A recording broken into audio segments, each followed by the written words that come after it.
Olá, me chamo Cristine Erhardt e aqui no meu canal eu ensino dentistas, assim como eu, a faturarem muito mais no seu consultório, entendendo, através de técnicas, que o teu consultório é sim uma empresa, fazendo com que tu consiga ter um faturamento mesmo quando tu não tá lá, ó, sentadinho no mocho.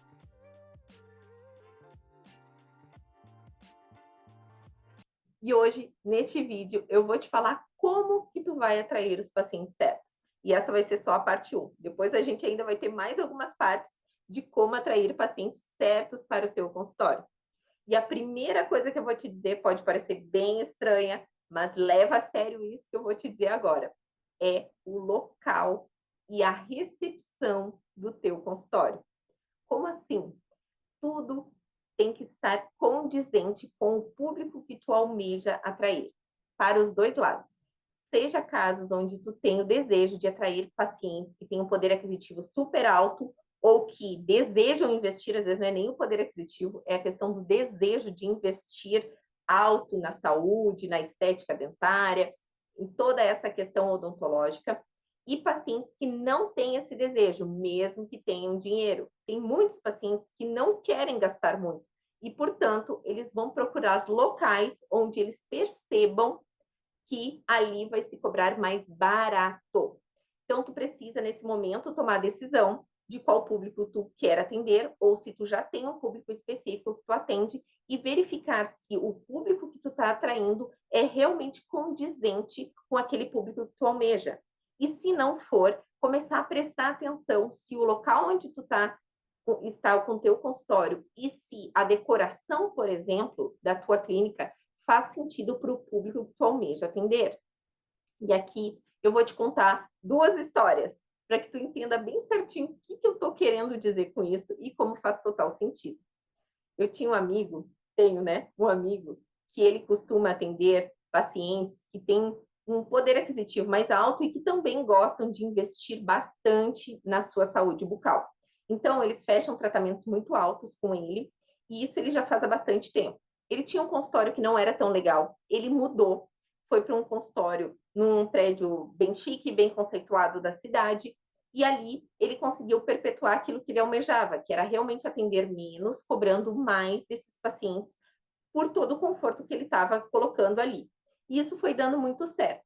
Com o passar dos anos, ele, junto de um amigo, os dois decidiram montar um convênio odontológico, para que ele conseguisse também ganhar na escala, e não só nos atendimentos 1 a 1, como ele estava fazendo.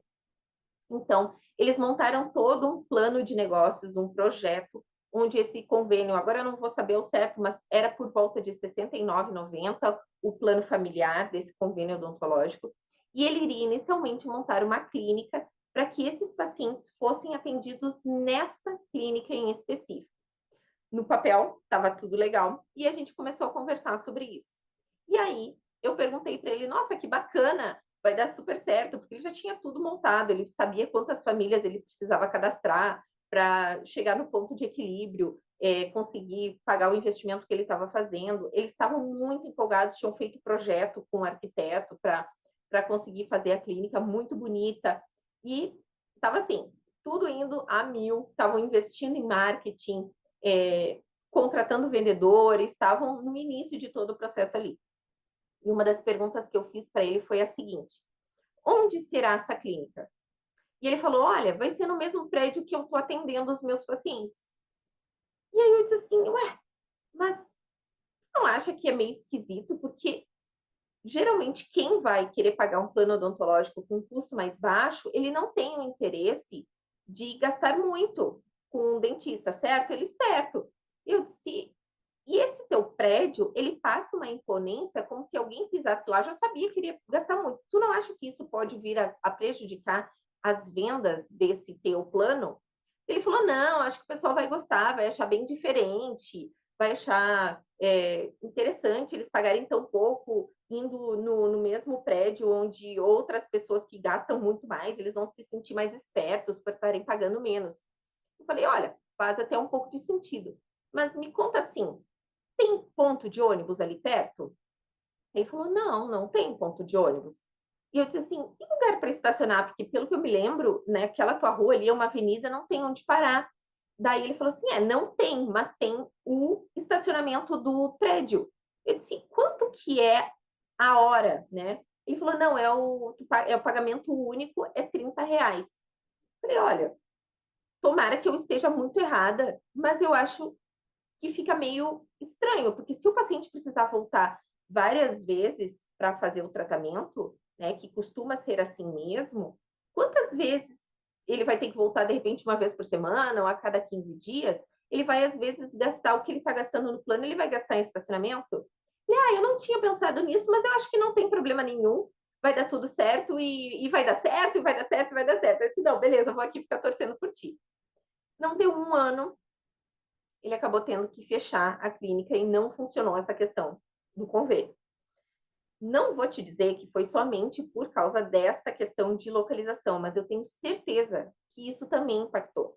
Porque depois de algum tempo, a gente conversando, ele me disse que realmente uma das maiores reclamações dos pacientes era a falta de local para estacionar e que o estacionamento do prédio era muito caro. Entenda, quando um paciente ele não quer gastar muito com um serviço, ele não quer gastar nada ou muito pouco com tudo que venha em volta deste serviço.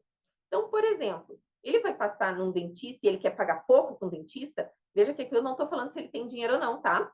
Pode ser, muitas vezes, de pessoas que têm condições financeiras, podem pagar o dobro do que tu está cobrando, mas eles não têm interesse em fazer isso. Então, eles não querem, por exemplo, gastar muito com estacionamento para ir no teu consultório. Eles não querem gastar muito para fazer uma documentação contigo. Tudo isso tem a ver com o perfil de compra desse tipo de paciente, tá? Então, isso é algo que tu precisa prestar muito, muita atenção. Onde está localizado o teu consultório?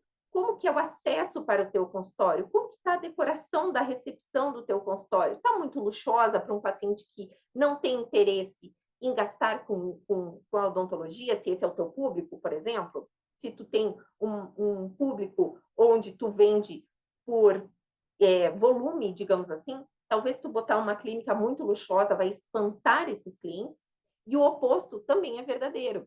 Eu, por exemplo, sou uma pessoa que gosto muito de cuidar da minha saúde. Sou da área da saúde, a gente valoriza um pouco mais, e eu fui passar com uma médica que era muito renomada, muito conhecida, me indicaram ela muito bem, e eu fui passar com ela, com essa médica, e o preço dela na época, né, o valor da consulta dela era muito acima dos outros da mesma especialidade.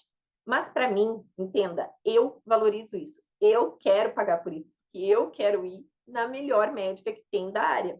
E eu fui. O que aconteceu lá? Quando eu cheguei, eu realmente tive um espanto. Por quê? Porque o consultório era muito velho, era muito antigo. As cadeiras já estavam meio ruídas, rasgadas. A secretária, eu acredito que era de muitos anos lá, então ela nos deixou ali na recepção para comer, voltou comendo, falou comigo de boca cheia. Sabe esses detalhes que a gente vai observando que parece que não combinam com a profissional que vai te atender? E é isso.